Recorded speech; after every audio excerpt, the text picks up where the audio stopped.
അച്ഛൻ വന്നിട്ട് എങ്ങനെയുണ്ട് ചോദിച്ചേ? അച്ഛൻ വന്നിട്ട് എങ്ങനെയുണ്ട്? അതിന് അച്ഛനെ കയ്യിൽ കിട്ടിയിട്ട് വേണ്ടേ? നിങ്ങളുടെ കൂടെ അല്ലേ ഫുൾ ടൈം? അത് ശരി. ഇവിടെ പാറ എന്താ പറഞ്ഞു നേരത്തെ? ഞാൻ പറഞ്ഞത് ചേച്ചിയുടെ കൂടെ എപ്പോഴും. അത് ശരി. എന്റെ കൂടെ എപ്പോഴാണ്? ചേച്ചിയുടെ അടുത്തല്ലേ കുറെ നേരം? ഇല്ല, നിങ്ങളുടെ പിള്ളേരുടെ കൂടെയാണ് ഫുൾ ടൈം. അല്ലെങ്കിൽ ഈ കേശുവിന്റെ കൂടെ, അല്ലെങ്കിൽ ശിവാനിയുടെ കൂടെ. ഞാൻ ചെന്നൈയിലാണ്, എന്നെ പറയരുത്. ഞാൻ പറയും. കൊച്ചിനെ പിടിച്ചാ അപ്പൊ അളിയൻ കാത്തിരുന്ന് എത്തി. $1 മില്യൺ റിയാക്ഷൻ ഒക്കെ ഞങ്ങൾ കണ്ടു. നാണിക്കുന്നു.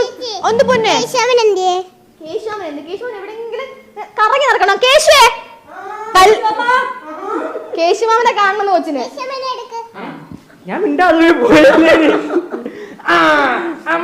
കേശുമാമന്റെ കൊച്ചാ. നമ്മളെ ഒന്നും വേണ്ട, അപ്പനെ വേണ്ട, അമ്മേനെ വേണ്ട, അല്ലേ?